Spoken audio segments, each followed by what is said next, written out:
B. What's up, O? Will you riff with me? Will I riff with you? Riffing, you know, like Pitch Perfect. Oh, okay. Okay. 999. That's how you just said it? Okay. Waiting for the exhale.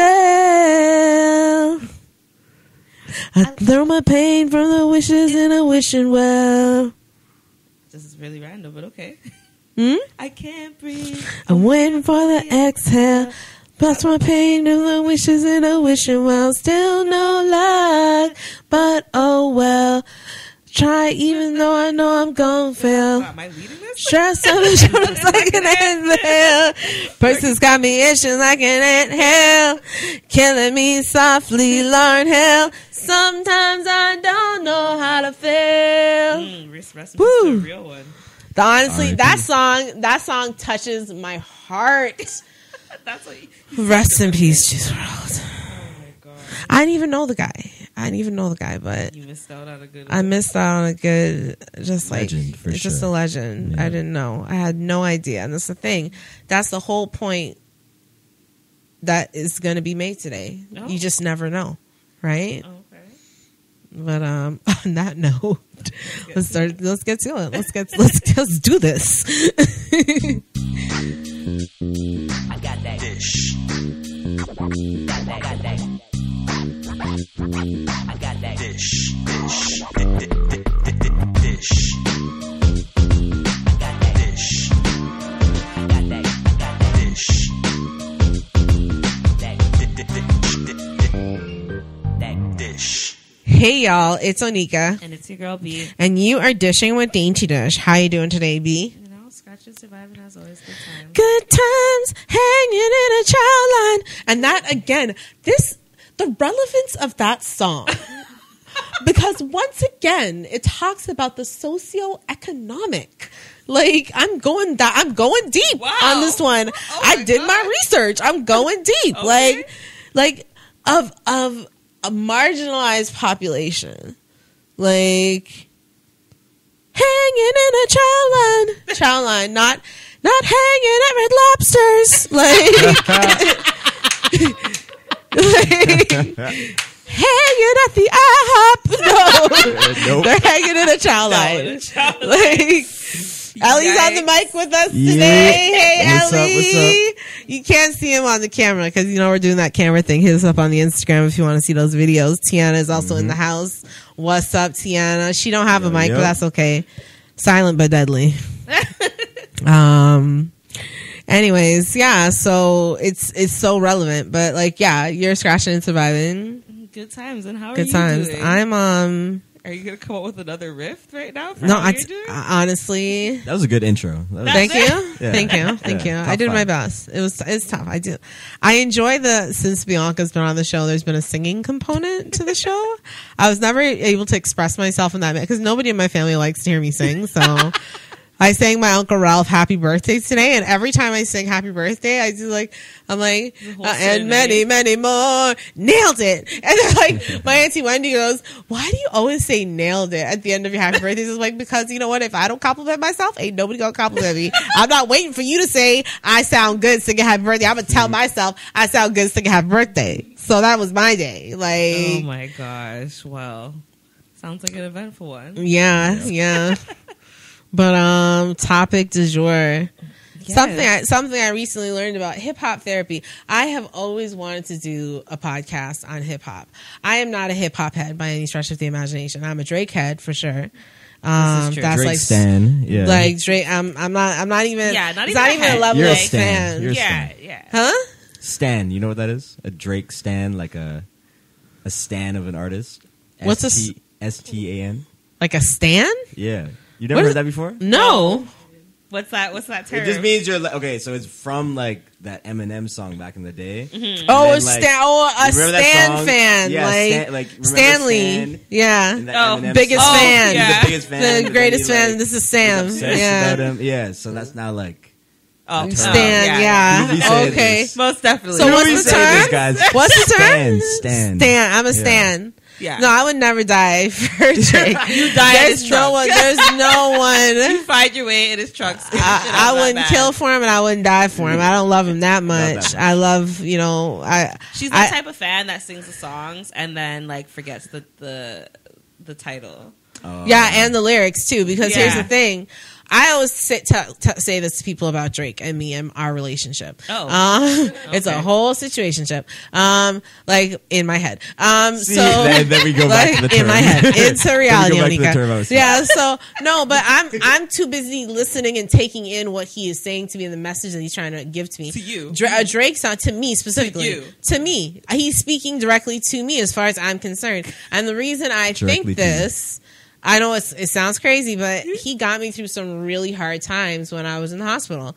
All those 7 days that I had in the hospital, I had a iPod or my cell phone, and I would listen to Drake on loop. And I would exercise in the mornings to Drake, and I was just like, anytime I was down, I would listen to Drake. So at the end of the day, like, I don't know this guy's character. I did meet him once, but that's a whole nother story.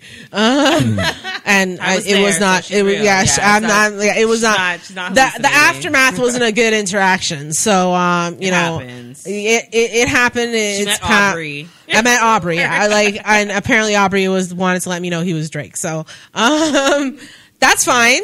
I'm over it, obviously. But the point that I'm trying to make is I don't know his character, but I know his music really like touches my life, and like I don't judge any artist based on like what they're saying in their music, because like you don't know their experiences. Like that's the thing that we need to realize. Like we don't know these artists' experiences. Like this concept that I learned about hip hop therapy, because I was looking into it, I said, okay, I want to do this thing on hip hop. I don't know much about hip hop. I'm not a hip hop head. I don't know lyrics. I don't know. But, I did the best I could. And what I discovered was this whole world where it's like hip hop is the number one genre of music in the world. Mm-hmm. It Some has been people around. would disagree. Some people disagree. I don't think anyone here, but No. It surpassed country music, I think, about 20 years ago. oh, Right? I think it was something like that. That I read. Right? Hip hop now is just like popular music. It's pop. It It's might as pop well just music. be It'd be pop, pop like, music. Exactly. It's That's what today's the version top of pop 10 music. charts are going to always consist of. Like, Yeah. I also read that 7 of the 10 artists on the top 10 list in the U.S. are rappers. Mhm. So we have, and rappers and hip hop as a culture has infiltrated, all of our lives. I don't want to say infiltrated like it's a war, but it is kind of a war. Like it is fought to be here. We fought to be here. Like we fought country music. So like, and we won. So yeah, like it's just, I don't know, reading about hip hop therapy and what that means, and I keep repeating it, but I'll get to what it means.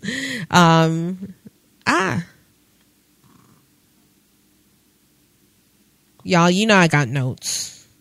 always. I got the notes. I got the notes. And one of the biggest things in hip hop, especially in the last, because as I said, it's been around for 50 years. So in the last, I would say in the early 80s to today, hip hop artists were making people more aware of mental health. But it started off slowly. Mm-hmm. Like the song that I listened to on Spotify, thanks. I know you're having you're having your Spotify issues, but whatever. Spotify, I don't mind the commercials. I like free, so I'm just living with the free life. So I listen to air our show. So I mean, I can't dog y'all. I'm not pleased with your treatment of paid customers at the present moment. So, but I refuse to downgrade. Don't downgrade, girl. Don't let it go. Yeah. So Grandmaster Flash and the Furious 5. Had no idea who this was, but I listened to the song "The Message," and it documented harsh living conditions and social inequalities that affected their mental state.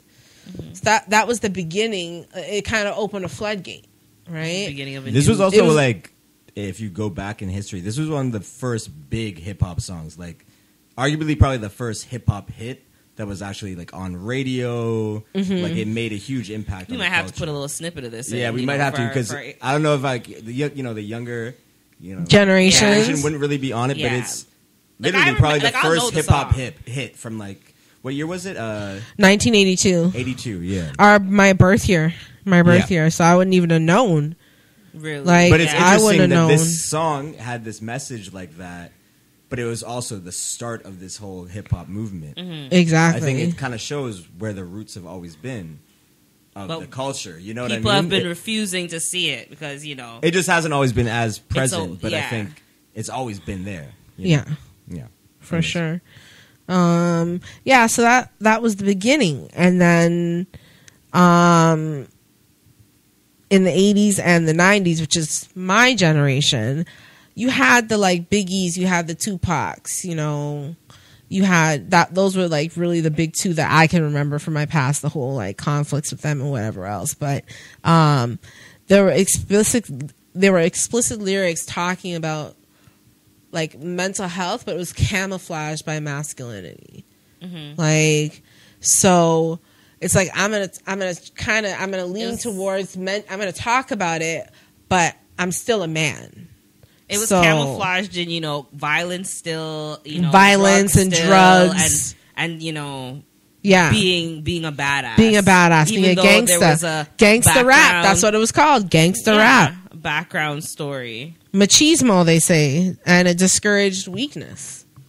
So that's what my generation grew up with, right? So I think your generation was really fortunate because in the 2000s and not yours because you're 92. Sorry, I forgot about you.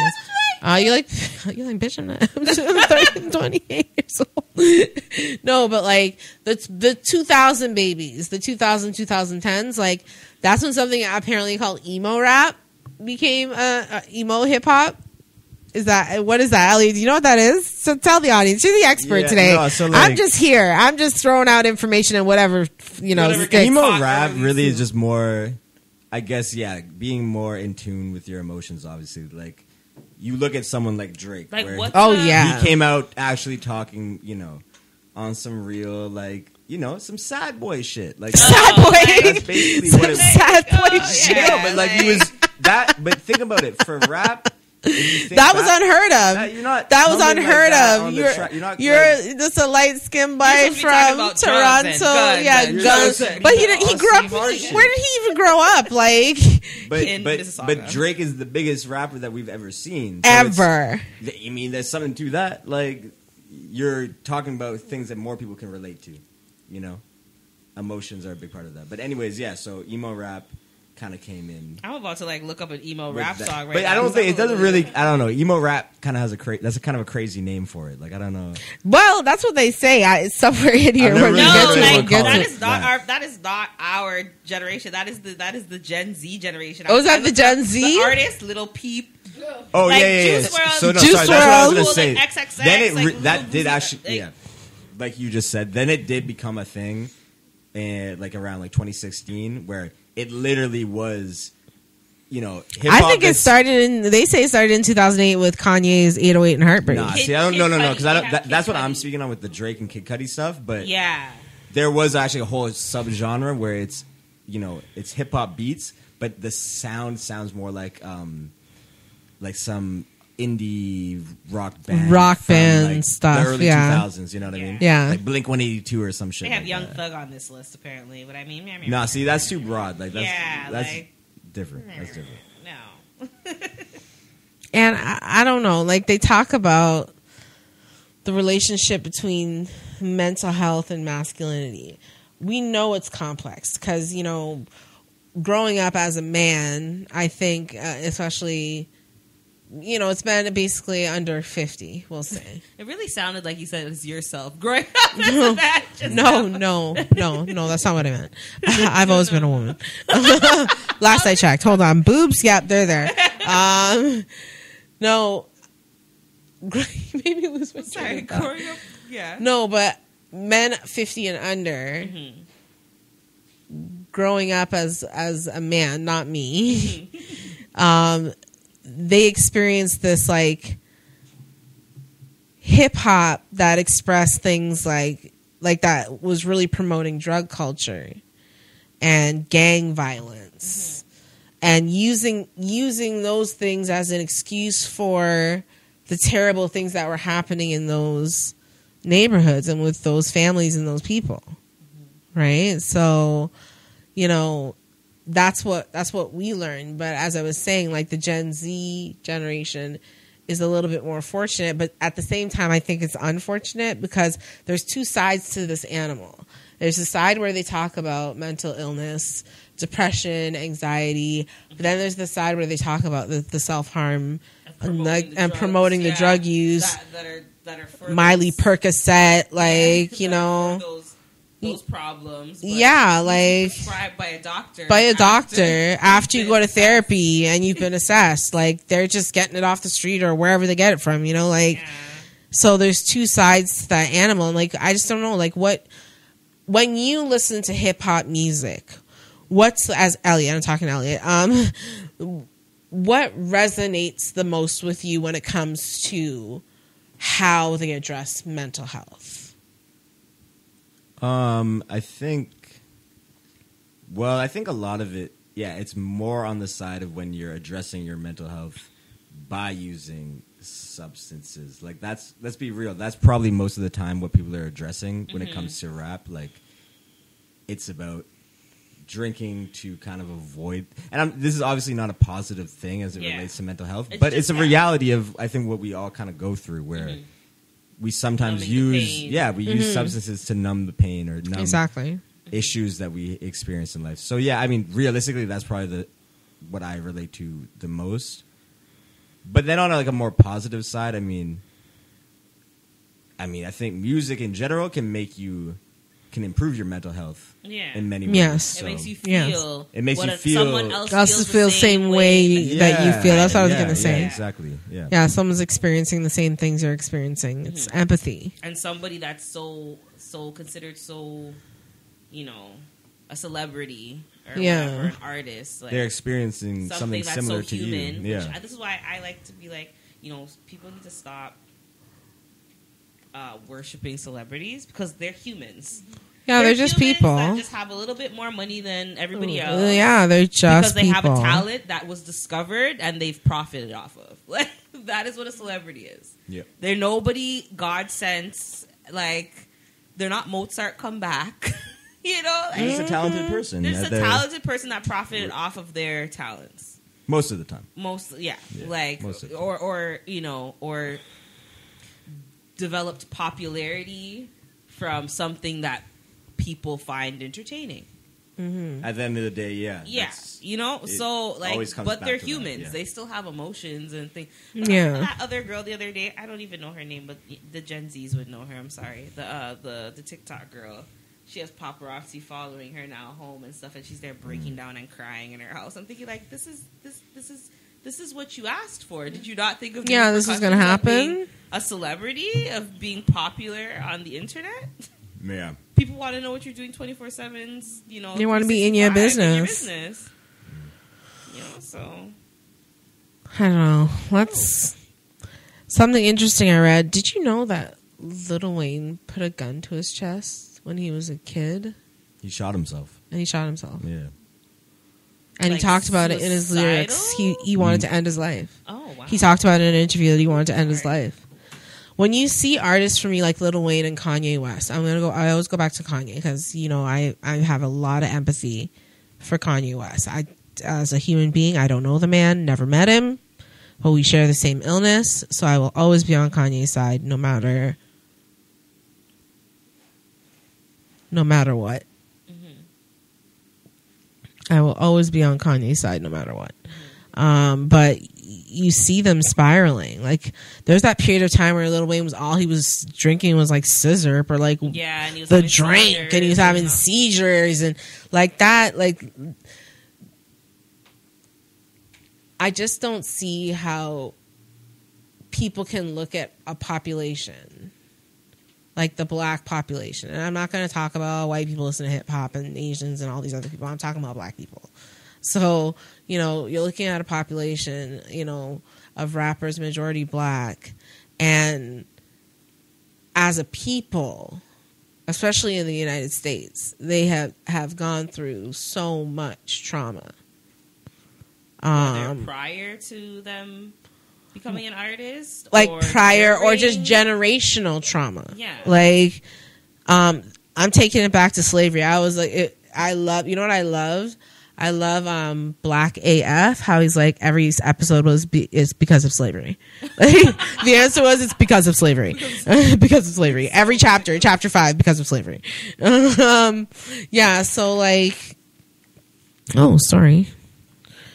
Yeah, so it's generational trauma, post-traumatic stress disorder, anxiety, depression, and it's the idea that because they've got a lot of money and they've got a lot of resources, they're like loving this lifestyle and they're living it up and they're doing the drugs and they're having the sex and they're doing all these crazy things and having the sex and doing all these crazy things, and you know, but at the same time they're suffering. It stems from something. It has to come from somewhere. Like, whether good or bad. Yeah, I don't know. Like, I don't know.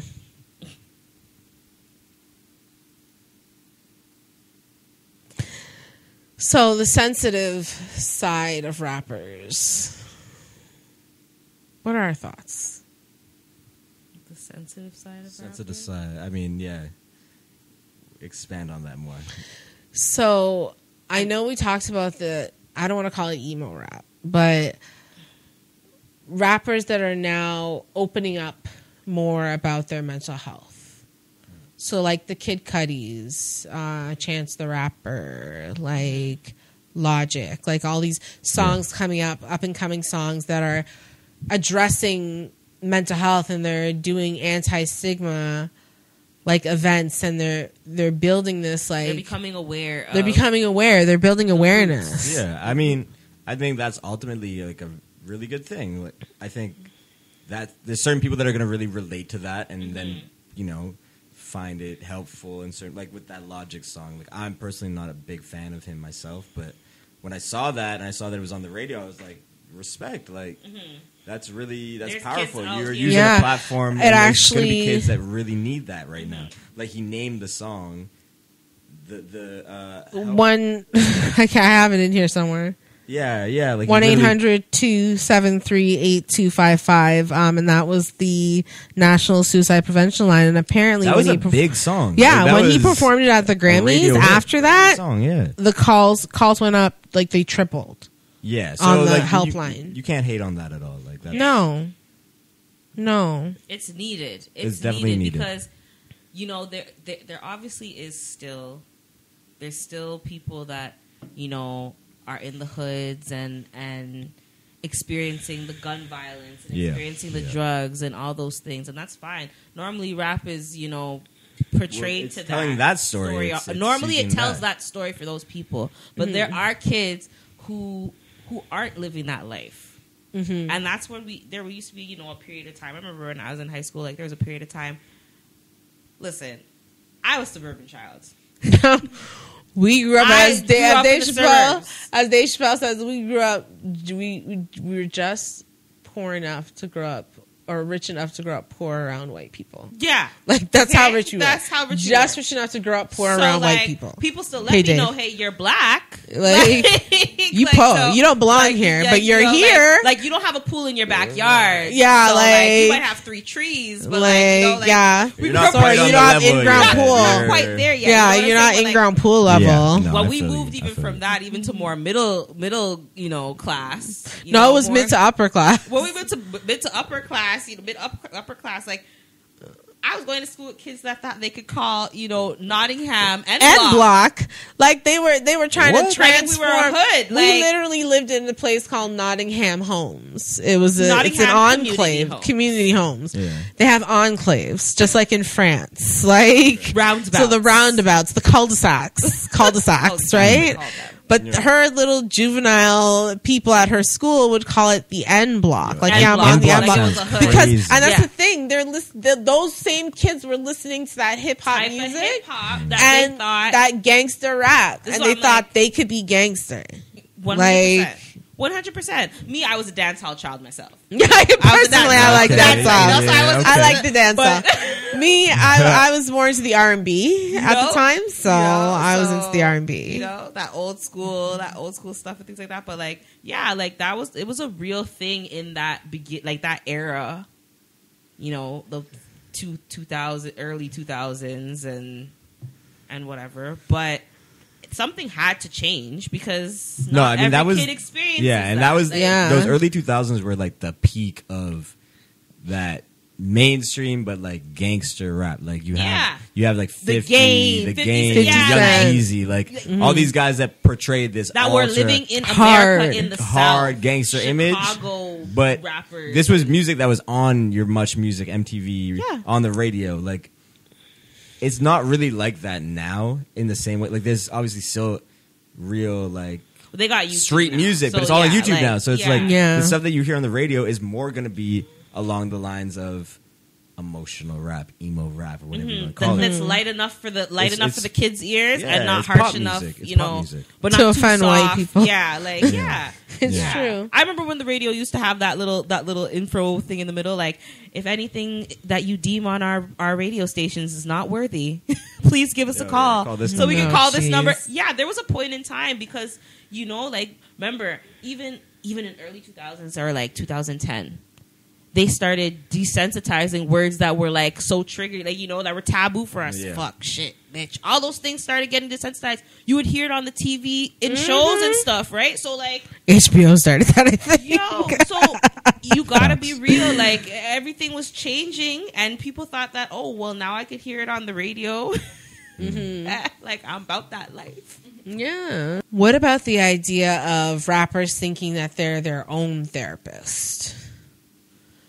Apparently, there's this trend where rappers are like, my life is therapy. I'm my own therapist. My experiences have taught me everything I need to know. I'm not just going to go sit down with a stranger and tell them my business when life and the streets have taught me, you know, what it is, right? So I like that you bring this up. We haven't went to my segment yet, and I'm talking about this in my segment. Good segue. okay, sorry guys. You know what? Do you know what? Good segue, We haven't that's it. recorded in a couple weeks since A Christmas. little rusty, but it's I'm good. a little rusty. I apologize. It's okay. So we're doing a late night edition of Newsflash. You see, but it's okay. It's okay. So you're talking about, you were just saying how rappers feel that they're their own therapist. So I'm going to jump to this story first. So G Herbo, which is a rapper of the now, I'm not too familiar with him. No, Yeah, G Herbo. it's like, Hey, hey. Listen, I wasn't gonna admit it, but like I only know this guy because of Instagram, and his son is hella cute. So I mean, like, let's be real. Like, hey, you know, do your thing. Your son's cute. So it says he says that music and therapy help save his mental health. So he actually took it a step further than being in the booth and, you know, expressing himself and actually seeking therapy. So he opens up to men's health. So this is from a men's health article about his experience with PTSD and how he's trying to help the next generation combat mental health problems. So he's a 24-year-old rapper and songwriter. And he's gone through a lot in his lifetime. So his real name is Herbert Wright III. Oh, Yeah, it's a very distinguished name. yeah, I know, right? He recently chatted with Dr. Gregory Scott Brown, MD, about his journey through post-traumatic stress disorder after having witnessed the murder of at just 9 years old. So that in itself, like if that's just one life's event through his past. But at the time, by the time he was older and realized that he'd suffered from PTSD, he knew he needed to seek help from a therapist, and it wasn't easy going, obviously because of the stigma, you know, as a black male and Yeah, of and all course. that stuff, right? Of So course.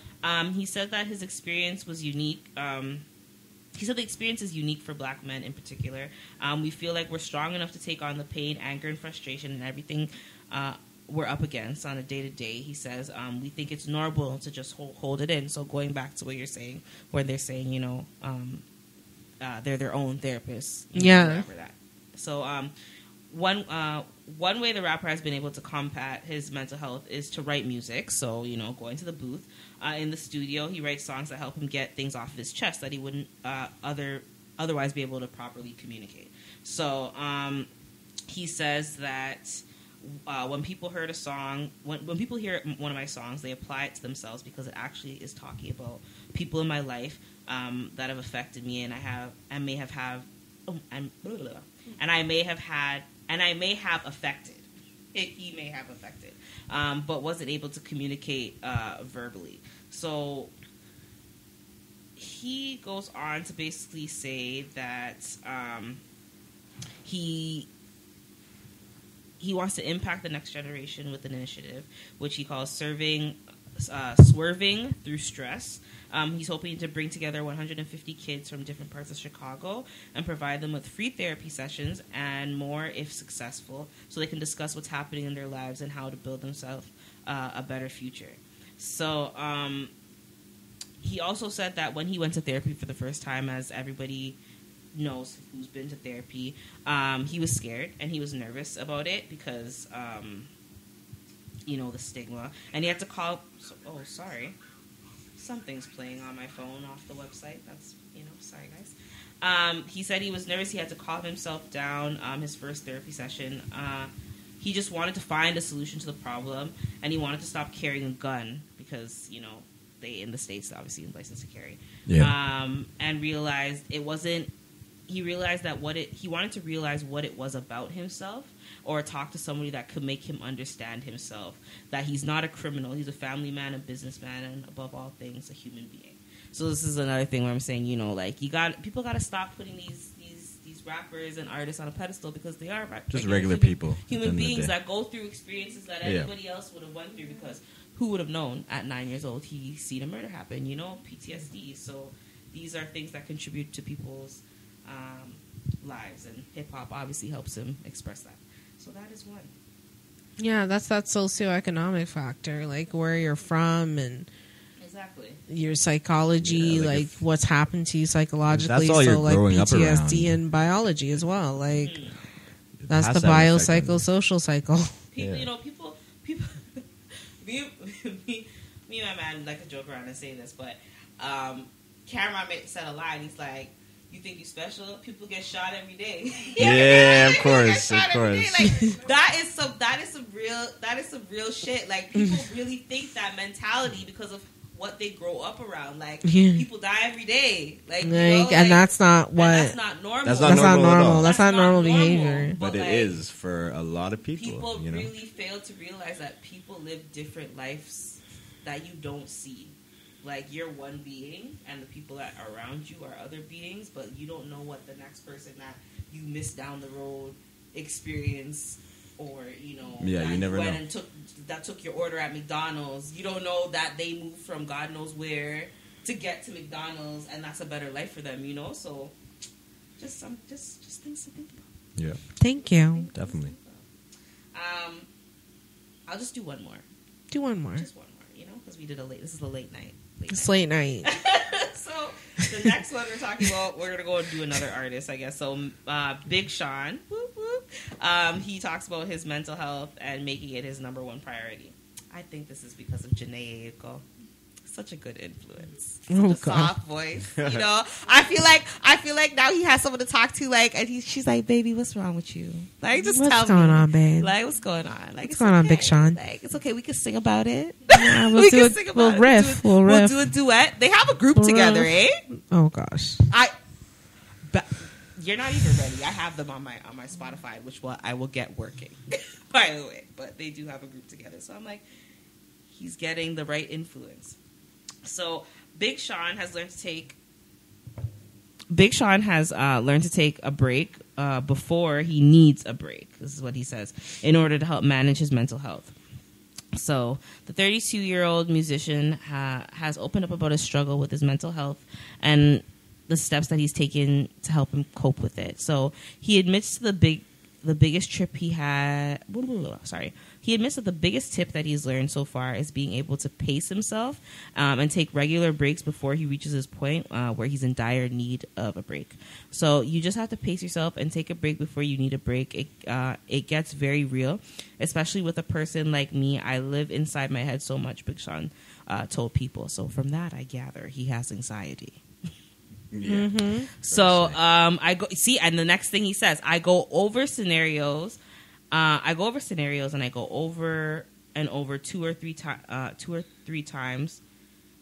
Sorry, I go over and over scenarios, and I go over 2 to 3 things at the same time, and that creates an overwhelming feeling and a lot of anxiety, which leads to depression, which leads to all these other things. I have learned to pace myself, and not to say I still don't go through those. Not to say I still don't go through those things. I definitely do. It's just now that I know how to deal with them. I knew the anxiety, it gets you. Sorry, there's a big image on this website. It's not the best thing. Sean also explained that he learned how to take care of himself in recent months by putting his own health as priority in his life. Something that we all fail to do, I feel like, when life struggles get to us and, work, family, all types of things. But it is important to make it a priority. So he adds that he's putting himself first, and that really, really speaks volumes for himself. When you do that, you start looking better and start feeling better and being better in everything you do. So it's important. As the Wolves hit maker knows, I hate when articles have to do that. They just gotta, I don't even know the song Wolves. Just the reference in there. Why couldn't you? They don't even know just tell me the story. That's Just the tell me joke. story. They don't even know Just either. throw They in don't some know. They random just want a song reference. title. They don't even know. It was a Yeah, new song at the time. They sorry, don't guys. even know. Like, They don't whatever. even know. But knows how to deal with his mental health now because he can identify what's wrong with him and which makes it much easier to manage. He closes in saying, "I know how to get through them easy. I know how to get through them easier, and I know what it is that I'm dealing with." As opposed to before when I was confused on why I was feeling like this because nobody ever talked to me about it. I'm telling you, that girl Janae Echo, she sat him down. She's like, listen, baby boy. Baby boy. Talk to me. Tell me your name. She bang. She moved.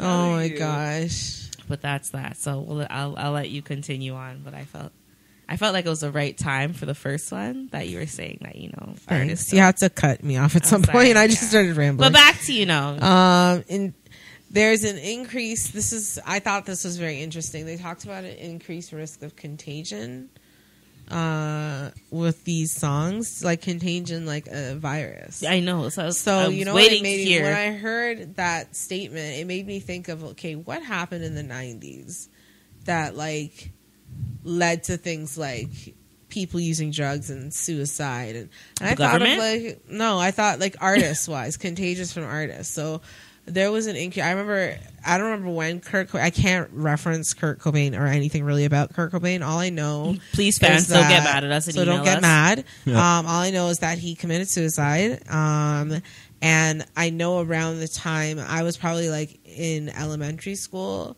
there was a lot of emotion around that experience for people, and it caused I think was it drugs or a gun or something? No, he killed himself with a gun. Yeah, with a gun, I think. Yeah. Okay. So there was a lot, because they suspected that Courtney Love did it. Yeah. So no, they were just saying there's a lot of there was a lot of emotion around that event, and there was an increase, I think, at the time of suicide and suicidal attempts, and because you see your favorite artists, this is how they escape from whatever they're going through, and you think this is a good idea for you too.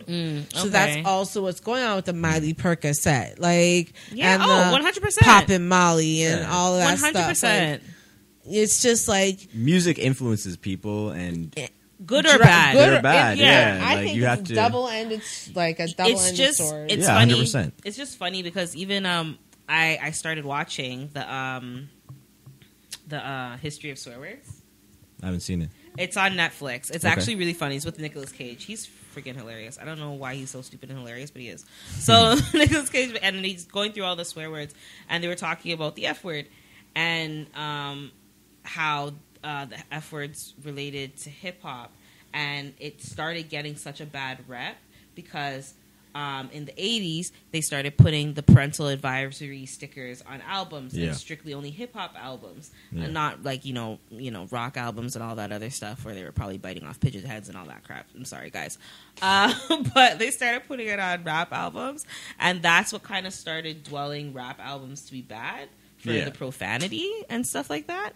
So I think it's just so crazy that rap started getting a bad name before people even started listening to the lyrics and knowing if, it was suitable with their story of their mental health or whatever the case may be. Like, it was already deemed, like, we don't care if this is your story in your day-to-day. Like, we don't care if this is your struggle. We don't care what it is. It's your struggle. Because hip-hop was... it's rap and hip-hop is made by people. We need to slap a band on you any which way possible. And if we're going to slap a band on you that's 18 plus can only listen to you, that we've saved the children at least. Yeah. We've saved living in the ghetto. That is the fire hydrant. No engine. Not the hydrant. The engine. Living in the ghetto. Wouldn't you be so ashamed if they couldn't even hear that? Well, I heard it and it was annoying, so I wanted to share that with my audience. I cannot with you. I just cannot wait to move. So there's this cool organization in the UK called Hip Hop Psych. It was founded in November 2011. It was a social venture that was co-founded, and it aims to bridge the gap between the medical community and the hip-hop culture by working directly with medical professionals and the public to raise awareness about mental health in an accessible and evidence-based way. So they explore mental health symptoms and emotional states of characters described in hip-hop songs, and they interpret the lyrics and the language in order to raise awareness about various mental health disorders like depression, psychosis, anxiety, borderline personality disorder. This is pretty cool. They translate medical terms and information such as biopsychosocial model into more accessible, contextualized language. So the general public can understand mental health language. That's really cool, even just to think as a subject, like even in universities and colleges, because that would help so many people on a vast scale. Like even if they don't want to go to therapy or whatever, like they're being reluctant, like just to learn about it in school to then take the steps later on, because it would probably go into artists that they would listen to, or whatever the case, art, and it would really dig deep and go past what they probably interpret that music as. Yeah, and I think I remember reading it said that as a clinician, you don't need to know every little detail about hip hop or the culture, but by trying to educate yourself about certain songs, or even incorporating in your sessions with your patients questions like, what kind of genre of music do you listen to, and how does that affect you, or what songs really resonate with you, and trying to use those lyrics and those songs to interpret what's going on with that patient and to be able to relate to them on a level that that's one thing I remember from the hospital. Everybody had an iPod. Everybody likes some type of music. Like once you're that was our only escape was music. Yeah, everybody in the hospital had some kind of music that they were playing. You know what I'm saying? Like it was our escape. It's how we expressed ourselves. It was how we got through what we were going through, because we knew there was hope on the other side. And everybody had a Drake, basically. Everybody had something, some genre, and for a lot of people, to them, and that spoke to them, that really got to them. So I don't know, it's just one of those things for me where a place like Hip Hop Psych doing something like this, like starting an initiative like this where they're trying to connect clinicians to the hip hop culture to help understand like what the patients are going through, that's really innovative stuff. Mm-hmm. Yeah. These are things that we really need in our society, in our culture, because that is this. I don't mean to go back to I don't mean to just dig into my my history book, but I'm going to. So it's because of slavery. That's how. Have you ever seen Harriet? No. You haven't seen Harriet yet? No, the new one? Harriet Tubman? The new one? Yeah. No, I heard it was terrible. I heard they butchered the name of Harriet Tubman. They put a whole set of guns in there, Harriet Tubman ain't shoot no guns. And all type of things. Yeah, I heard it was like a Django. Yeah, oh, okay. So they turned it up. Yeah, but Harriet Tubman ain't shoot no guns. To them the history. There's only one really accurate part. The singing. Oh, singing the hymns. The hymns. And singing to get through to the underground. The rhyming. Mm-hmm. The hiding your message in rhyme. Mm-hmm. That is a part of our culture. That is a part of who we are as a people. Mm-hmm. Because we have to hide it from the white man. That's the honest to God truth. Whatever. I don't know. I don't care who I'm offending by saying that. But we've always had to hide and shield our emotions, our feelings, our struggles, what we are going through. And then here, 50 years ago, comes the genre hip-hop. That's the new hymn. Mm-hmm. Even churches are against hip-hop. And why are they against hip-hop? Because for so many years... And that's why Kanye made his own. That's why Kanye made his own. With his drums and his music. The whole damn session is music. So, When I heard him remix... Did you hear the one? And I can't breathe. No. I throw my head on a soul. No, I heard when he remixed Slow Taste to 11:30. Remember that song? He remixed that with God, and I was on time, every time. Talking about Jesus. I was like, the devil is a liar. This is blasphemy, Kanye. You can't be taking no sex music and talking about Jesus all time. No, but I remember, because didn't you used to go to sessions at church about hip hop music, how it was bad for you, and I used to listen. Yeah. There used to be a thing where they were talking about Jay-Z and stuff, and we'll get to Jay-Z. We're about to get to Jay-Z to rap, and when you rewind his songs, it says 666 murder Jesus bunch and of all that stuff like that. I went through all that as a child. The thing is, it's because for all of our lives we've been so focused on, the black faith, they call it. They called it in the article, black faith, that we just blindly follow it. When I say pray the cray away, everyone laughs at that statement, but I'm like, no, that's legitimately true. They will lay some hands on you trying to pray the mental illness out of your body. The demon. They will baptize you in holy water to let the demons, the spirits, come out of your body. That's what you're. And they not and they every don't want, church, not but every yes. church. But I'm talking about my experiences with church. So I'm not talking about every church because I've not been to every church. Yeah. But I've been to church. I know what goes on. People are falling in the aisles. I know what it's all about. Okay, tongues, the whole tithe. I know what it's all about. I've been. Okay, all I'm saying is I've been. And I was put in the position. You remember when they had the intervention for me, when those people came from church and sat around in a circle and tried to pray over me? They're always trying to lay hands. They're always trying to pray the cray away, and that's not the solution.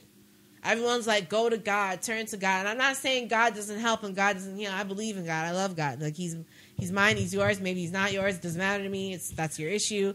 But all I'm saying is that God. I always tell people, okay, so if you want to say have faith and go to God and trust in God that He's gonna be like your savior in your mental health. Like God gave us the technology, the science, all of that stuff to like help 100%. you with what you're going through. So why wouldn't 100%. you recommend realistically and in a logical, frame of mind, recommend to your sons and your daughters that are suffering, that are experiencing abuse, that are experiencing drug addiction, that are experiencing assault? Like, why wouldn't you recommend to these young people that they go seek therapy? Because historically, therapy has been only reserved as a privilege for white people. Yeah, it's White people have a problem, they go to therapy. We see, and I'm not saying that's all white people because I don't know all white people.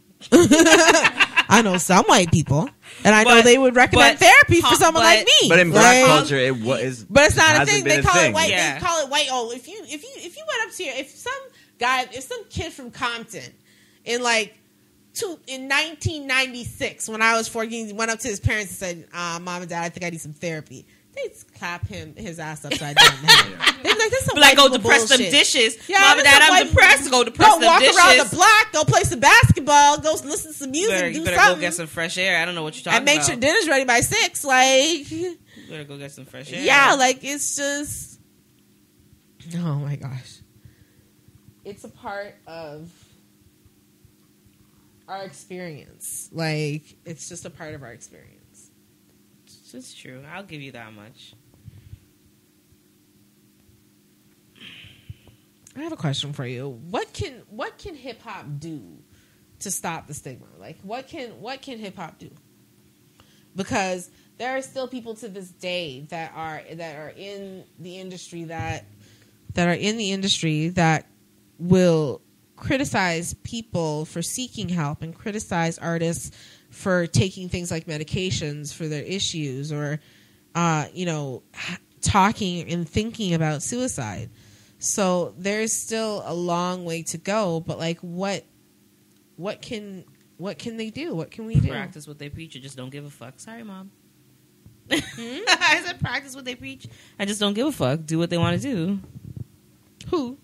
Like, if people are going to seek help, like, if you want to seek help, do what you're going to do. Like, don't give a fuck if people feel a way about it. Like, yeah, like, artists should practice. If artists want to go get help, practice what you preach. Most times they preach they don't give a fuck. They got a gun. They bad boys. So go seek some therapy. Yeah. Like, you don't give a fuck what anybody thinks or feels about you. So go do that. Yeah, I agree with that. Yeah, like it is 2021. If you care how somebody feels about you going and taking care of yourself, you got a problem. You got a much bigger problem. You got a much bigger issue. Yeah, and I really do think within the last 5 years, it has become so much more of a normalized thing. Yeah. Whereas I can't imagine ever talking to someone and them being like trying to like clown on you for. Yeah. Oh, you went to a therapist Going to last therapy. Thursday? What? At least with my generation, wussy. I feel like Like, now, no. it's, No, they wouldn't do that. Yeah. I mean, sure, there's some people, but like, yeah, I But don't like, think, if those are the people that you're around, those are not the people you need to be around. Exactly. Like, so Those are not don't healthy that's people. honestly what it is. Yeah, like So I'm let's trying to better myself, and you're trying to clown me. I'm like, all right, you hold on to that childhood trauma, Yeah, that family yeah, trauma. Yeah, PTSD. but you should go Yeah, do you something hold for yourself on to that. too. You know what I'm saying? You should I'll go talk to flourish over someone. here. You do what you want. Yeah, to do over you there. stay stagnant Yeah. over there. Stay stagnant. That's okay. So I heard a lot. I've heard the 444 album. I'm not like I respect Jay-Z. I do. I don't know. I don't know. It's like I don't It's like a him personal either. preference. It's a personal preference. But Jay-Z did do something huge in the 444 album by coming out and talking about his therapist and therapy and mental health, his relationship. Like, we know, everyone knows I didn't about listen the to album. this actually. I listened to it because Yeah, I at the did, time, have you heard it? Yeah. You've heard it for sure. Definitely. Follow fashion of music. Not to say you guys are, but I don't hop on the train when everybody else does. If it happens to pass my view later on in life, it's like, oh, maybe I'll listen. But so Yeah, no. that's the one he did with Beyonce. Did you see right? Did you see No, that footnotes? was later. That was after Oh. that. Did you see the footnotes For for 444? no. Apparently, there was footnotes, like a compilation of videos where Jay-Z sat down with Michael B. Jordan, Chris Rock, Michael Che, Trevor Noah and Meek Mills to talk about Black mental health. Oh, I think I've seen clips from in that. what felt like its own Okay, series yeah, of I mini do therapy remember sessions. him doing that. I didn't see it, but I do remember him doing that. yeah. Yeah, I think I've seen clips. And on he Instagram. previously Yeah. was one of those people that said, rap is his therapy, but he meant like how writing. He meant when he said it, he had already been going to therapy for many years. He had started going to therapy as a probational ish thing, so he did not want to do it. But he said it had him reflecting on, and I think this is the big. I don't think this is why people are afraid of therapy, because when you reach a level of self-awareness from therapy, going through therapy, like you can't just do the same old bullshit you used to do. Like, Oh, you can't. 100%. Like, you can't. Like, therapists put a mirror up to your face and say, look at yourself and really see yourself. And they also ask you probing questions that make you reflect on your choices. And because everyone's always playing the blame game. You know, oh, it's society. Oh, it's the white man. Oh, it's this. Oh, it's that. But what is your part? Because you can't help about all those other aspects of and change elements. what You you can't can't change. control. Yeah, like serenity prayer. God grant me the serenity to accept the things. But you can't change what the white man's doing or what society's doing. You can only do what you're doing and change yourself. So what are the errors that you have made along the way? That look in the mirror is deadly for some people. Yeah, You're that right. look is deadly. And the thing is, I just don't think, sometimes with the hip-hop culture, and even, I'm going to straight up say black men from my generation.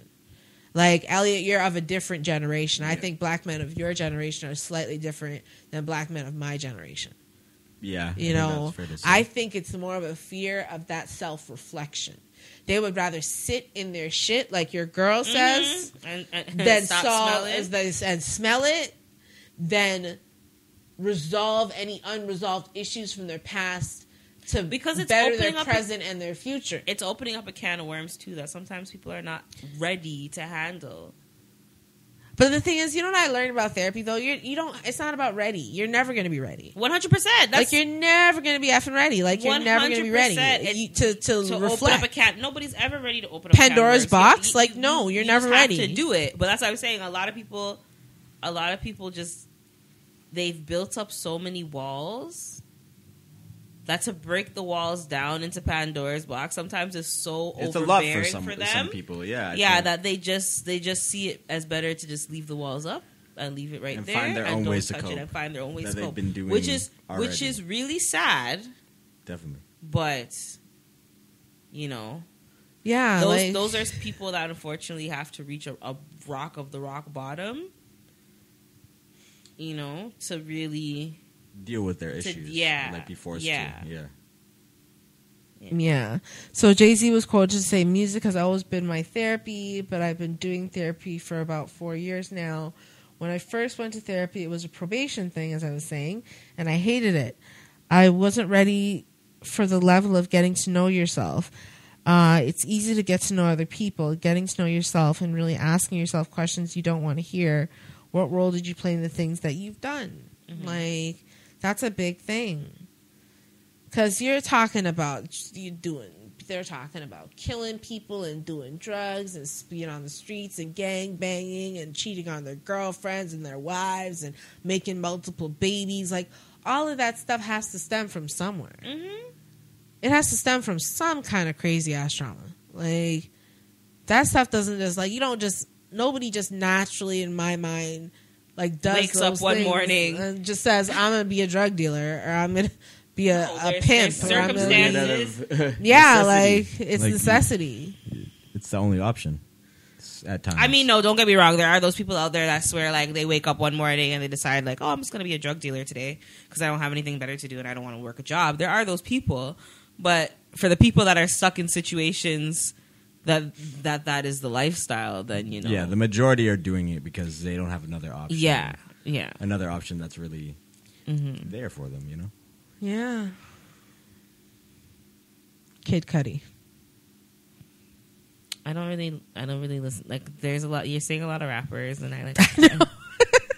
Like you're I don't more, even listen you're to more them. diverse. I'm more. than No, I did am. my research, but Yeah, Kid Cudi was 100%. one of the first rappers to candidly talk about his therapy.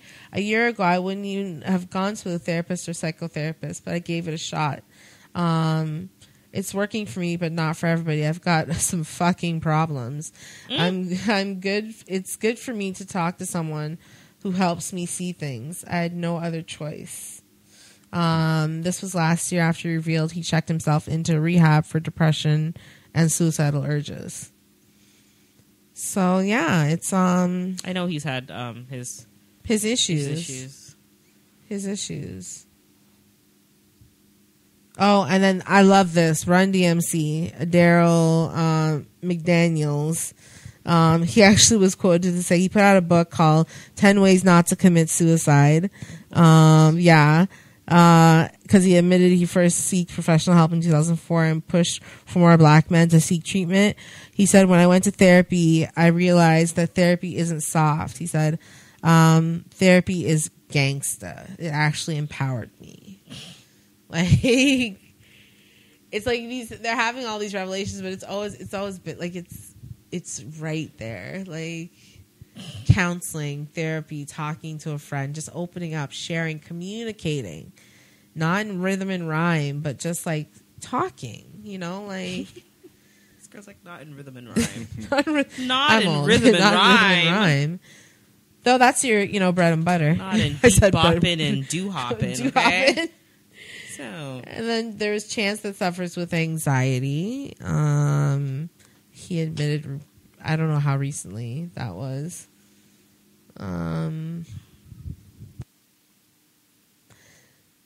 So this concept of hip hop therapy was actually started by psychologist Don Elgin. Elgin? yeah, it looks like Published it. a study of African American men introducing the concept of rap therapy in 2000, and in 2002, a study published in the Journal of Poetry and Therapy. Oh, sorry, it was by Edgar Tyson, coined the phrase hip hop therapy and outlined its core principles. So, hip hop therapy has continued to expand this decade, making it its way into the Bronx classrooms and more recently counseling offices in Philly. In 2004, psychologist and researcher, somebody, it doesn't matter, published a report to the American Psychology, because their name was really hard to pronounce, the American Psychological Association, explaining why she played Meek Mills for patients in their therapy sessions, finding that clients found it much easier to talk about their experiences in the context of Mills' lyrics. Meek Mills is he's a good lyricist. He is a good lyricist. Emotions. Yeah, listeners continue to find rap to be a tonic. Like, yeah, it is like a tonic.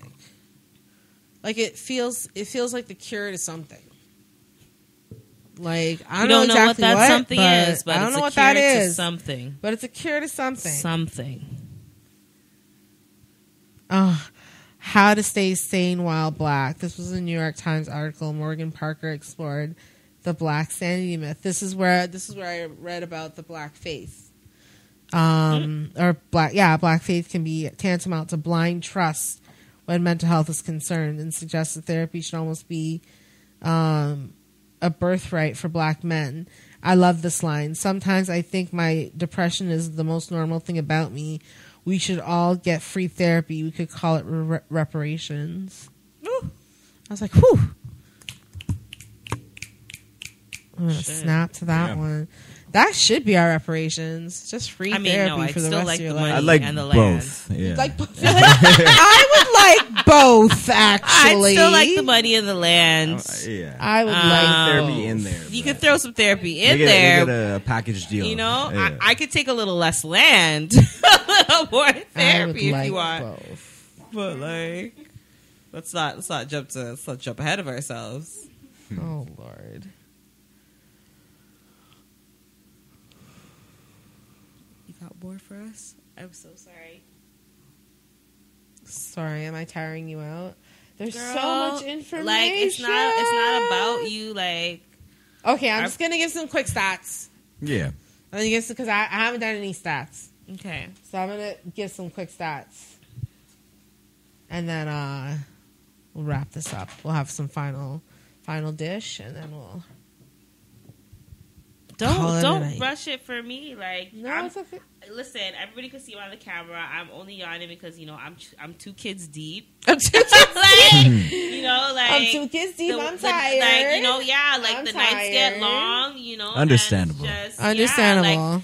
my body knows it's nearly time. I was just so excited about. I was just so excited about this topic because like it was so I'm all interesting about to me. it. Like, I'm enjoying your free knowledge right now. Thank you. On the hip hop. This is a study that was done. I love. This was like wow. This was eye opening. So researchers from the University of North Carolina at Chapel Hill looked at 125 of the most popular rap songs from 1998 to 2018 and found statistically significant increases in the proportion of contained a lyrical reference to suicide or suicidal ideation or to depression or depressive thinking. In a good way? No, like not. Well, we'll get to that.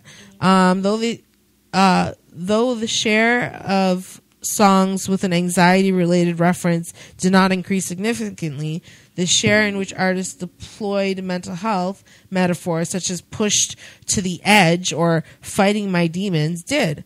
So overall, 32% of the 25 most popular songs in 1998 referenced mental health, while that shared increased to 68% in 2018. So in the span of 20 years, right? Increased 32%? 32%. Of all the sample songs, 94 songs referenced negative emotions. 57 of the songs contained references to mental health. 35 of the total sample referenced anxiety and anxious thinking. 28 referenced depression and depressive thinking. 8 referenced suicide and suicidal ideations. And 26 contained a mental health metaphor. It's pretty good, though. I mean, we could be doing better numbers. But it's true. But the problem with these studies, and because we do this whole rhythm and rhyme thing to hide our emotions, they don't know if they're talking about their personal experiences sometimes, or just us telling a story, or if they're trying to incite a conversation about mental health. Like they don't, because it's so rap, like hip hop and rap and those genres, like that form of lyricism is so intricate. Yeah, there's so not unique. one way to perceive it and interpret it, right? it. Yeah, like words have meanings, and that's the whole point of someone that's very lyrical will be able to have a line where you're saying 2 things at once. Yeah, 100%. So I think, I could see how it's hard to get listen. Sturdy stats. Yes, that are facts. really, Because they want facts, but this is an art. This is an art. You form. can't really make a stat line about art. Math and English should never mix. Like I always say this, art, science, like they're different. They're different. Yeah. I've always said, like, I could listen to a rap song or any song once, like, or over and over again, and I know the words to the song and everything like that, but it's different when you sit down and actually listen to the lyrics. Like how I listen to Drake. Yeah, like you pick up on, not that I don't know the lyrics, I still know the lyrics, but it's different when you're singing the lyrics because you know it as a rhyme as opposed to listening to it and actually with intention. With intention, yeah. Yeah. So, yeah. It said researchers use data that showed the top ranking songs on the Billboard's year-end Hot Rap Songs charts of 1998, 2003, 2008, and 2013, as well as 2008. Songs examined included Jay-Z, Lil Wayne, 50 Cent, Eminem, including their lyrics like "Went through deep depression when my mama passed," "Suicide," "If you ever try to let go." Oh gosh, jeez. You don't. When you put a beat to something, you could ignore anything people say. Like, because think about all the songs we listened to as kids that we now listen to. We, like Blackstreet. Like you were talking about TikTok with Blackstreet. Was it Blackstreet on the TikTok? Which one? What, the TikTok that I showed you? Yeah, it wasn't something about Blackstreet, but the point is, Blackstreet is like was a very sexualized. Yeah. No, Yeah. no. That was Kanye West. So I was like, what? Oh, time. Sorry, Every time. Yeah.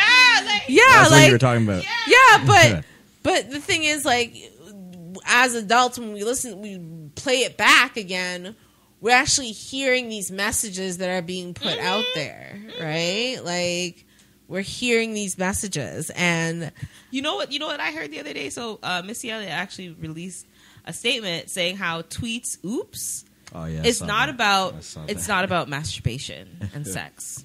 what? It's not about masturbation and sex. What is oops it? by Oops. tweet?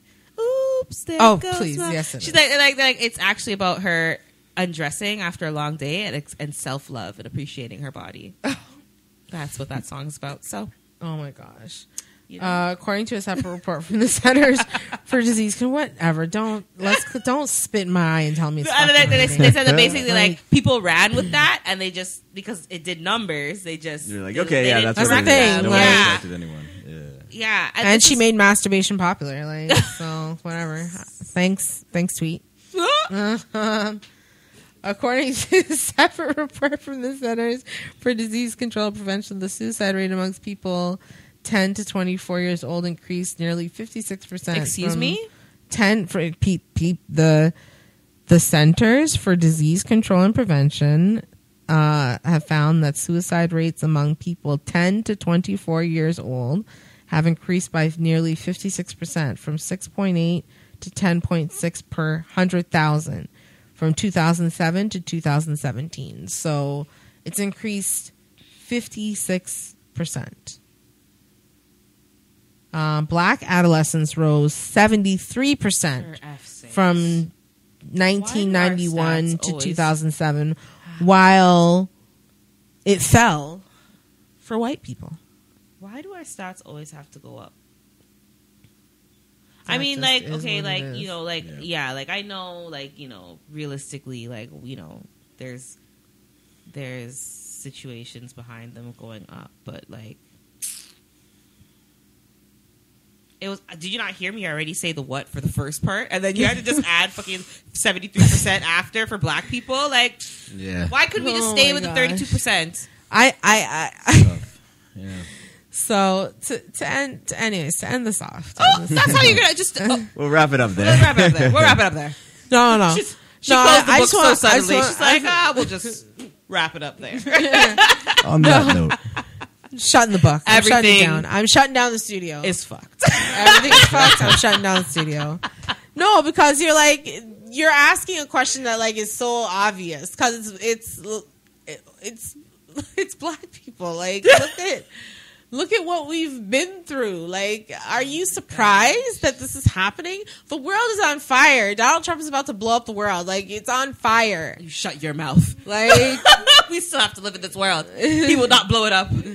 like it's on fire. The Black Lives Matter movement. Dad was telling me how that reverend that got elected in Georgia, he decided to do a prayer like session in some federal building, and the cops swooped all them black people up, swooped them up, swooped. But the Capitol building, I'm sorry. My dad watched a lot of CNN. I've told you this before. I live there now, so you know what? Like, I will do a quick CNN Trump report. Like, just before, just not to close it, but just to say. Like, but the Capitol building now, like, they just walked in there like it was a Sunday afternoon Nancy tour. Pelosi desk, they just All picking on up books, Pelosi's desk. But this is stealing this is podiums and selling this them on is- eBay. Like, yeah, like this is the environment. This is the energy that people are facing, and I can't speak for every population because I am not of every population. I'm of the black population, so I can only sympathize with what my black brothers and sisters in America are going through. And if hip hop is the way that they choose to express themselves in regards to their mental health and to use that as therapy, Do then not you know diminish what? them. Don't diminish that. And you know what? The reason I was so incited to say that, because the last thing I read before this ended, which almost put just a sour note kind of on it, but I'm gonna turn it around, you know. Artists are treading lightly and aren't going to say I'm depressed. But what they will do is describe feelings in a way that others with depression can understand and relate to, he says. So this person that said this, whatever, again, complicated name. I think it's European of some kind, so I'm not going to try. Kesevich. Yeah. So he made a valid point, but it was almost like a backhanded compliment. So then he said, adding, it also just may be really hard to rhyme the word depression in a song. Yeah. So depression, recession, concession, aggression. Any other? I don't think that's Black what it people is. are not that stupid, sir. Yeah. I'm sorry, black people are not. Like, come on. We've been let's give ourselves some credit here. We've been lyricists for 400 plus years, sir. So we are not that stupid. Okay? So whoever you are, I know you had made a very valid point originally, but the disrespect that came afterwards, get out of here. No. You're canceled. It just diminished your whole point. Diminished your whoa point. It Like, really why did. did you have to say that? Like, oh, they could be geniuses or they could be really dumb. Like, that's basically what you just said. We could be anyways. But yeah, like, hip hop therapy is something I subscribe to, even though it's like Drake therapy, really more for me. But it's something I subscribe to, and I think a lot of people, in regards to anything related to music, should subscribe to. Hip hop, hip hop's not going anywhere, and it's only going to evolve into something. In every generation, it's going to be something different. I just hope it evolves in the right direction. In a direction. I'm tired of these opioids. Okay? Yeah, I'm tired of the opioid crisis. Like, I hope it evolves into a direction where these young men and young women that are rapping on these albums will seek help and will encourage their fans to seek help for their mental health concerns, their mental illnesses, and their struggles. Because that's the only way. Like, you have a platform, just like this is a platform, I'm not going to come on this platform and say anything that's going to hurt my audience, or diminish my audience's life or harm them in any way. Mm-hmm. I'm only trying to bring positivity into the world. And I think that, like, just to get money and get bitches and get drugs and get alcohol and get, like, whatever, like, all this other stuff, like, hip hop needs to evolve from that. It needs to evolve from that attitude, because young men and women are listening to you. They're following you. Their social media. We didn't even get into social media, but just quickly about social media. They're following you on social media. They're following you on Twitter and Instagram and all the platforms. COVID is real right now. And COVID, and on top of that, we didn't even mention COVID this episode. Thank you for the COVID mention. They're COVID conscious. That's my new favorite word. COVID conscious. So they're focused on your lives and what you're doing and what you're saying and your thoughts and your behaviors and your attitudes. They see you and they hear you, and you need to respect the fact that you wouldn't be where you are without them. So respect that they need you to be honest with them in regards to who you are and what you're going through. And it needs to evolve into come off your pedestal people seeking. Yeah, people. We put you up there. You didn't want to be up there, but just show us you're human. Just show us you're human. And show us your human side. That's all I'm saying. Yeah. Any final thoughts for you? Not really.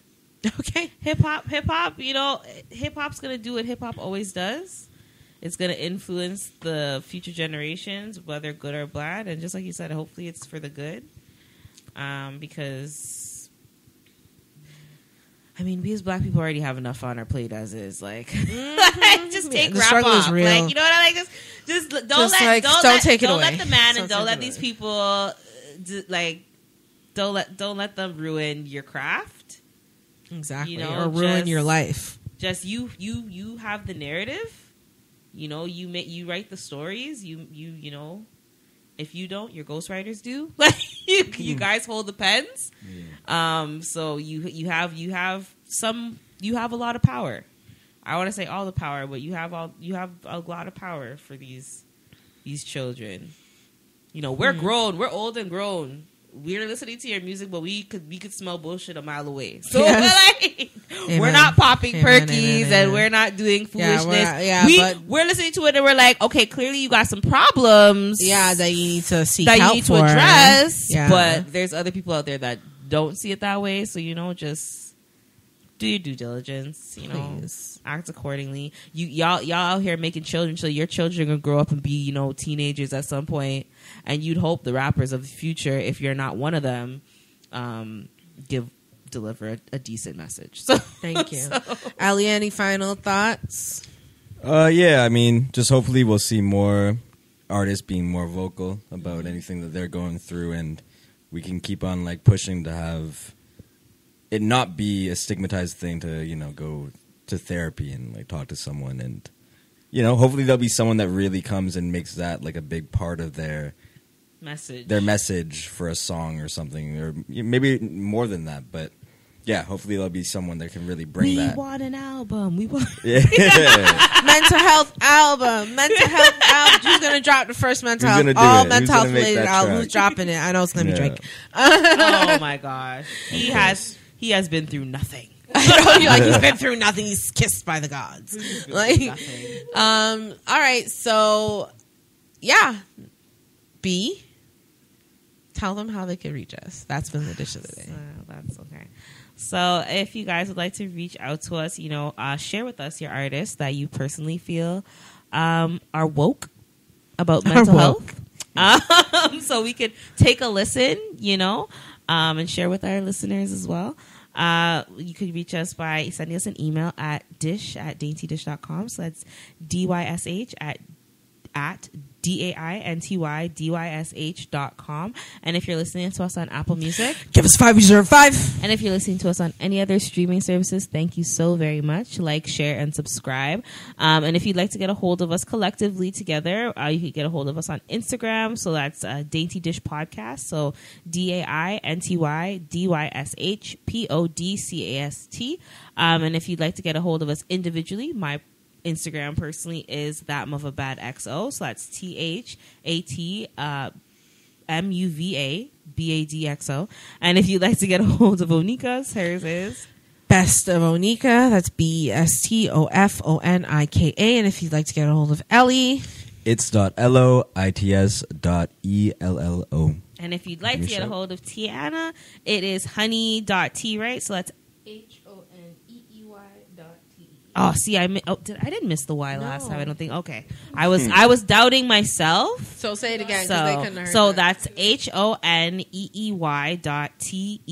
So that is her Instagram. And if you'd like to get a hold of us on Twitter, because we are on the Twitter face now. Now that Donald's off, I guess I can jump. Yeah, you can join now that the Donald is off of the Twitter, maybe I'll tweet something. He's probably gonna make his own Twitter. Who would be fun? He's poor. He don't have that kind of money.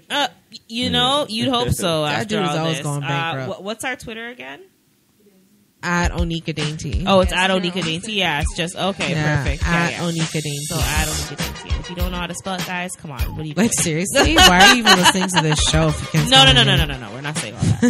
Because next, we lose listeners. So have manners. No, they know my mouth is muy caliente. They know my mouth is muy caliente. That's all for me. All right. Well, that has been the dish of the day. I hope y'all have yourselves a very, very, very happy hump day.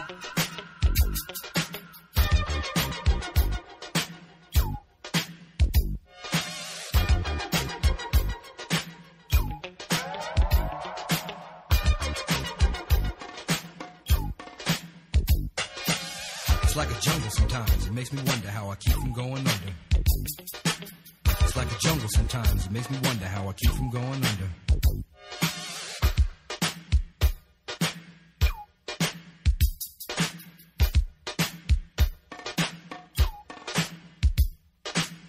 Broken glass everywhere, people pissing on the stage, you know they just don't care. I can't take the smell, can't take the noise, got no money to move out, I guess I got no choice. Rats in the front room, roaches in the back, junkies in the alley with the baseball bat. I tried to get away, but I couldn't get far, cause a man with the tow truck repossessed my car. Don't push me, cause I'm close to the edge. I'm trying not to lose my head.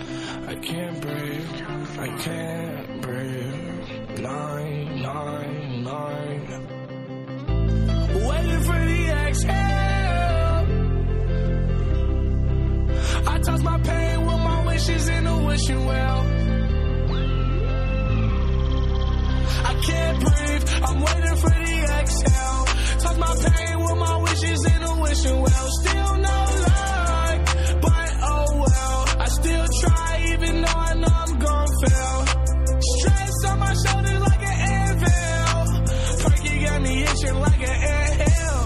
Drugs killing me softly, Lord hell. Sometimes I don't know how to feel. Folk off from depression. You use my past and my memories as a weapon. On the other line, I talk to addiction. Speaking of the devil, all the drugs, I miss them. This can't be real, is it fiction? Something feels broke, need to fix it. I cry out for help, do they listen? I'ma be alone until it's finished. This is the part where I tell you I'm fine, but I'm lying. I just don't want you to worry. This is the part where I take all my feelings and hide them, cause I don't want nobody to hurt me. I can't breathe, I'm waiting for the exhale. Toss my pain with my wishes in a wishing well. Still no luck, but oh well. I still try even though I know I'm gon' fail. I got ice in my veins, blood in my eyes, hate in my heart, love in my mind. I seen nights full of pain, days are the same. You keep yourself shy, save me the rain. I search but never find, hurt but never cry. I work and forever try, but I'm cursed, so never mind. And it's worse, but better times seem further and beyond. The top gets higher, the more that I climb. The spot gets smaller, and I get bigger, trying to get in where I fit in. No room for a nigga, but soon for a nigga, it be on, motherfucker. Cause all this bullshit, it made me strong, motherfucker. So I pick the world up and I'ma drop it on your fucking head. Yeah, bitch, I'ma pick the world up and I'ma drop it on your fucking head. Yeah, and I could die now, rebirth, motherfucker. Hop up in my spaceship and leave Earth, motherfucker. I'm down, motherfucker. I'm down. I know what they don't wanna tell you. Just hope you're heaven sent and you're hell proof. I walk up in the world and cut the lights off, and confidence is a stain they can't wipe off. My word is my pride, but wisdom is weak, and that's a word for the wise. I feel like I'm out of my mind. It feel like my life ain't mine. Who can relate? Woo! I've been on the low, I've been taking my time. I feel like I'm out of my mind. It feel like my life ain't mine. I don't wanna be alive. I don't wanna be alive. I just wanna die today. I just wanna die.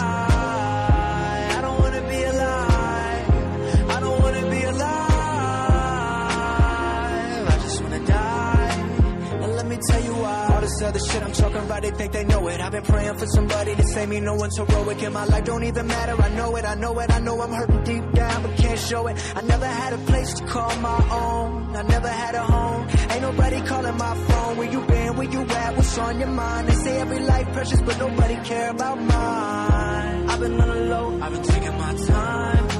I feel like I'm out of my mind. It feel like my life ain't mine. Who can relate? I've been on the low, I've been taking my time. I feel like I'm out of my mind. It feel like my life ain't mine. I want you to be alive. I want you to be alive.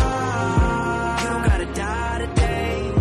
You don't gotta die. I want you to be alive. I want you to be alive. I sit alone in my four-corner room, staring at candles. Let me tell you why. Let me drop some shit like this here. At night I can't sleep, I toss and turn. Candlesticks in the dark, visions of bodies being burned. Four walls just staring at a nigga. I'm paranoid, sleeping with my finger on the trigger. My mother's always stressing I ain't living right, but I ain't going out without a fight. See, every time my eyes close, I start sweating and blood starts coming out my nose. It's somebody watching the act, but I don't know who it is, so I'm watching my back. I can see him when I'm deep in the covers. When I awake, I don't see the motherfucker. He owns a black hat like I own. a black suit and a cane like my own. Some might say take a chill, B, but fuck that shit. There's a nigga trying to kill me. I'm popping in the clip when the wind blows. Every 20 seconds got me peeping out my window. Investigating the joint for traps. Taking my telephone for texts. I'm staring at the woman on the corner. It's fucked up when your mind is playing tricks on you.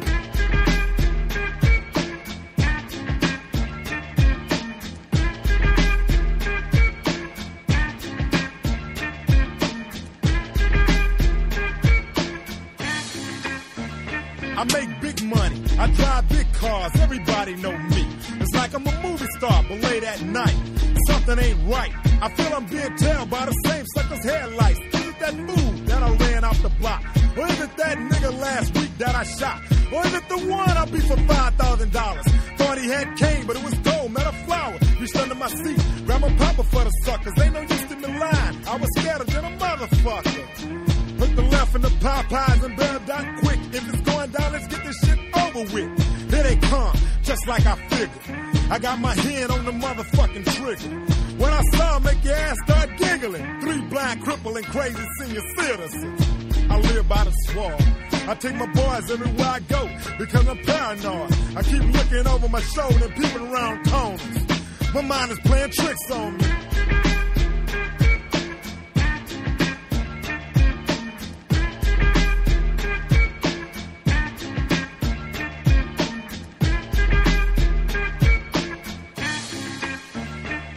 Day by day it's more impossible to cope. I feel like I'm the one that's doing dope. Can't keep a steady hand because I'm nervous. Every Sunday morning I'm in service, praying for forgiveness and trying to find an exit out the business. I know the Lord is looking at me, but yet and still it's hard for me to feel happy. I often drift when I drive, having fatal thoughts of suicide.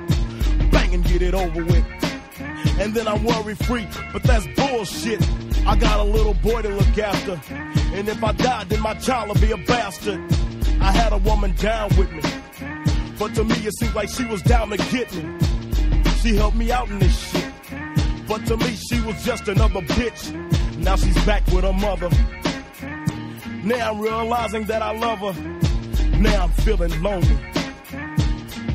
My mind is playing tricks on me.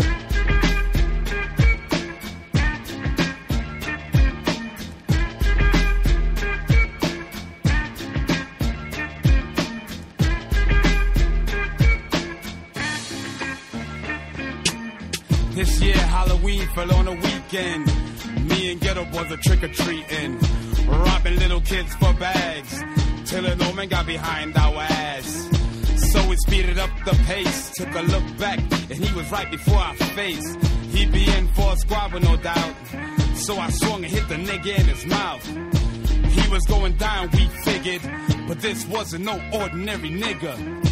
He stood about 6 or 7 feet. Now that's the nigga I be seeing in my sleep. So we triple teamed on him, dropping them motherfucking bees on him. The more I swung, the more blood flew. Then he disappeared, and my boys disappeared too. Then I felt just like a fiend. It wasn't even close to Halloween. It was dark as fuck on the streets. My hands were all bloody from punching on the concrete. Goddamn, homie. My mind is playing tricks on me.